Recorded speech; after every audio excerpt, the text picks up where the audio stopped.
Hi, I'm Mike. Welcome to my kitchen. Appreciate you coming in today. Today, we're going to be working on my 3-hour ribs. But first, I want to welcome you. Thank you for being here. Got a little background music playing. Again, we're on the James Taylor mix one more time.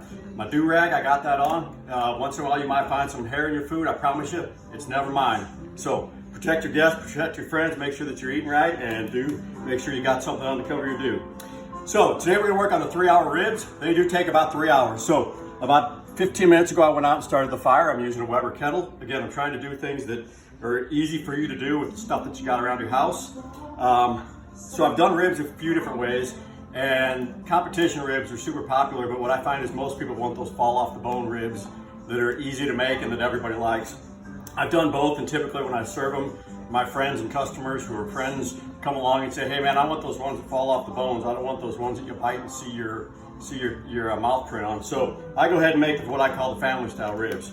Again, they take exactly 3 hours, and again, about 15 minutes ago, I started the fire on my Weber kettle. I'll show you that in a little bit. So the first thing we do is you get this is a St. Louis spare rib. So I take that rib and I let it get to about room temperature as best I can. You come over about 4 ribs here and you start peeling away the inner skin here.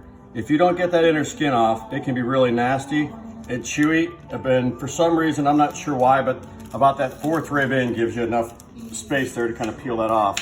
So there's a couple ways to do this. It's a lot easier when it's nice and warm and it comes right off. Sometimes you got to kind of wiggle your finger up under there to get it to come off.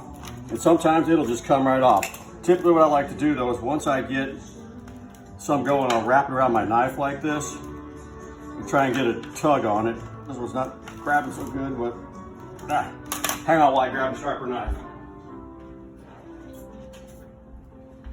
Again, a knife with some teeth in it tends to grab a little bit better. And here we go, it's coming off. And you want to get to that knife in there real good, and I'm giving it a tug, and voila, there she goes, comes right off. All right, I'm gonna scrub up real quick because you don't want to cross-contaminate anything.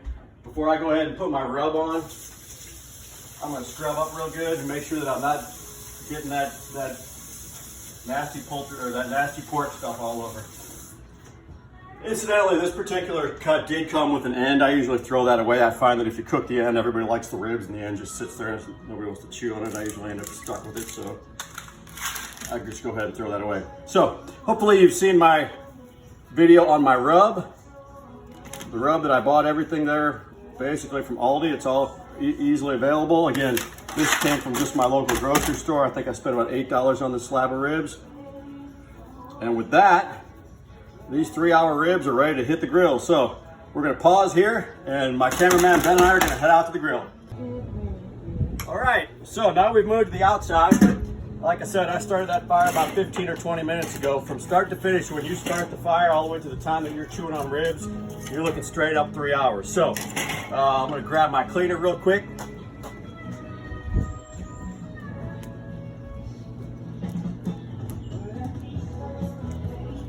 So get that grill all cleaned off. It's been nice and hot. You can see about the size of the fire. It takes up about half. What I'm gonna do is the first thing I'm gonna do is I'm gonna grill it on both sides to sear in all of the juices and flavors. And then from there, I'm gonna wrap it in aluminum and put it on an indirect along with some hickory. The hickory, put in water. I started that last night. So that should be fine and good to go. There's a lot of other ways you can do these, but this one, everybody just about always has a Weber. Just about everybody has a bucket. You can get the coals right at your local grocery store.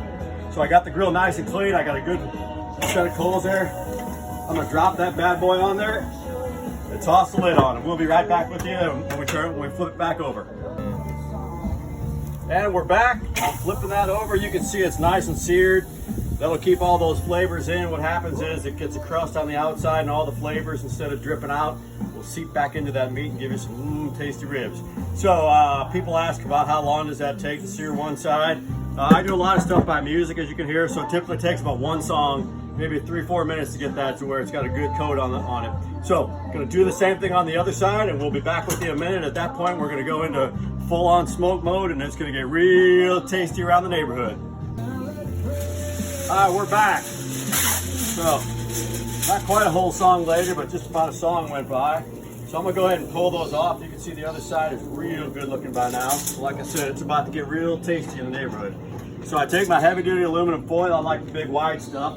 If you don't have that, you can build up this same configuration with smaller pieces of aluminum, just fold it intertwined and then make it a nice big piece. I've done that before, like when I'm away to college town or something. I don't have all the resources I need.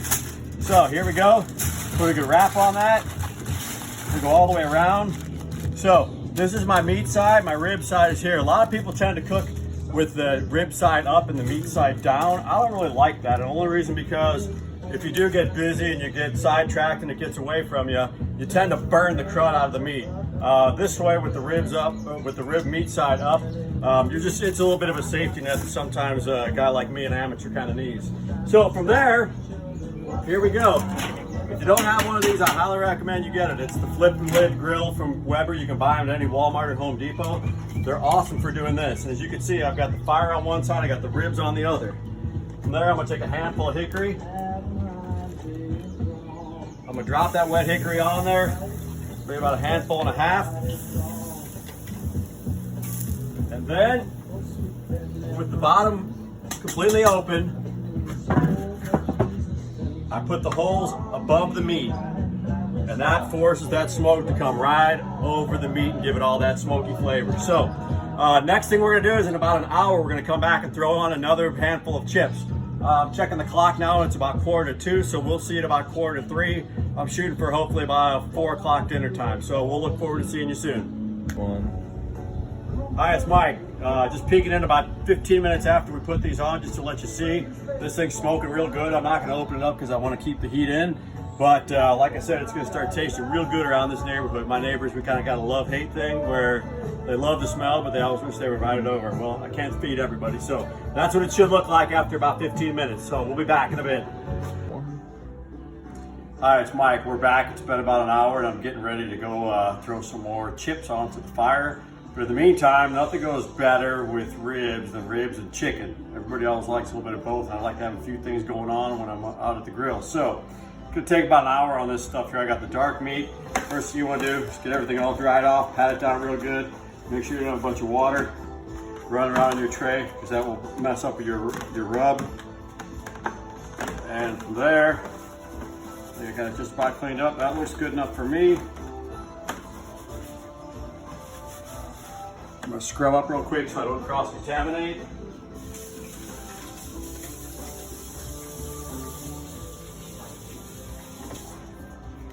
Now that I'm all scrubbed up, I'm gonna grab my tongs so I don't have to touch the meat again. And I'm gonna take the rub from my rub recipe, lesson 1.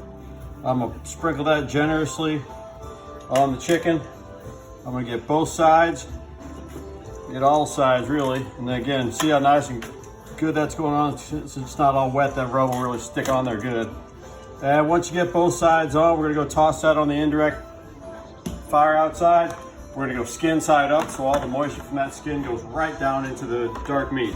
So hang on, join me outside in a minute. All right, so we're back outside. We have changed the tunes up a little bit. It's Sunday, so we're kind of jazzing out now. One of my favorite things to do is to sit around on Saturday and listen to reggae, and sit around on Sunday and listen to jazz. There's nothing better than that. Kind of sets the mood. So I'm gonna go ahead and grab another couple of handfuls, about a handful and a half of that. Get that coal on there real good. Sometimes I'll pull them coals up there and kind of set them back up on top of there to kind of get those, to get that going. You can see the ribs I ain't messing with. They look perfect. I'm just gonna go ahead and find a nice clean little spot off to the side. We're gonna go ahead and keep this on an indirect mode. So this chicken's gonna get a good indirect cook. The legs are a little bit smaller, so they're going toward the back. But again, shooting for skin side up on these. We're gonna close that lid. In about an hour, we'll be back. We're gonna put this on and make the neighbors mad. Hey, it's Mike, we're back. And it's been about 2.5 hours now. These ribs have been smoking. In the meantime, you were here through the chicken on, but I stuck a couple brats on too.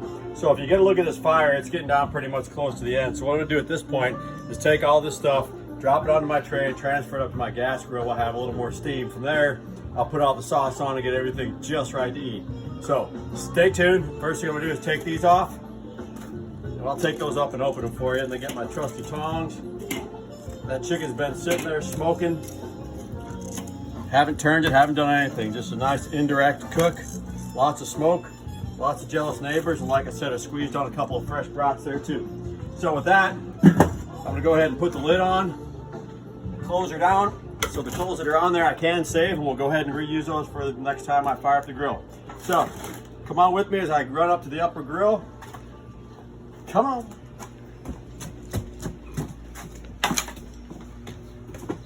And here we go. That grill right now is a little bit hot for me, so I'm gonna pop her open, get my cleaner, hang tight.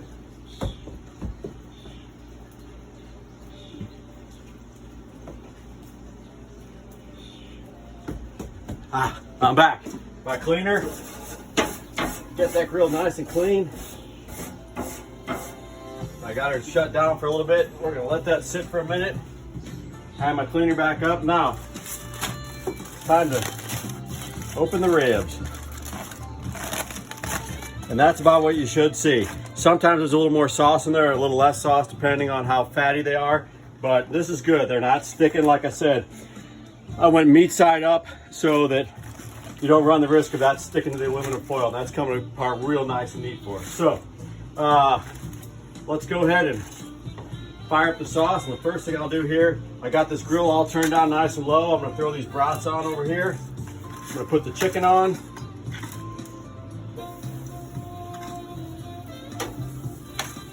And from there, I'm gonna get these ribs ready to go. I'm gonna grab my big spatula over here. I got my monster spatula here. You can buy this at any kitchen supply store. I like to get that on there just like that. No longer need the aluminum foil, but now time to really drop some juice on here. So just drop that on there like that. Get on all you can, man. This is the best part. You thought the neighbors were angry before. They're really gonna be unhappy now when they start smelling that sauce cook off. So get those ribs all nice and juicy. All right, and then as quick as you get that on there, let's just go ahead and flip that, because all we really want to do at this point is just sear that sauce on there real good. That sauce is nothing special. I think I spent $1 on it at Aldi's. It's not so much about what you spend on the sauce, it's what you do with it. Flip that bad boy over, and you can see I got a good sear going on here. That sear is going to suck that juice up really good. As that continues to cook, it's going to take that sauce and pull it right into the outer core of that meat. Perfect. And perfect. This is the fun part. I've been waiting all day for this. So, I'm going to flip this again, and you can see I've got that good crispy skin going. Again, this grill is a little bit hotter than I usually like, but we're going to make do in the interest of this video.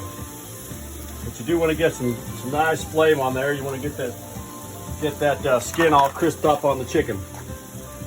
Take these and give them one more flip. And you can see you're starting to get some of that sauce to caramelize on there. That's what you want. You want partly caramelized and partly juicy. And you can see on this little bit of meat, I've used just about this whole bottle of sauce. So don't be stingy with your sauce. You'll be sorry if you do. All right. So I'm gonna let that sit there for another minute or so. I'm gonna discard the little aluminum foil. No longer need for that. And I am ready to pull her off. Inside I got a salad going. My wife has party potatoes in the oven. Woo, we're not gonna let that piece get away.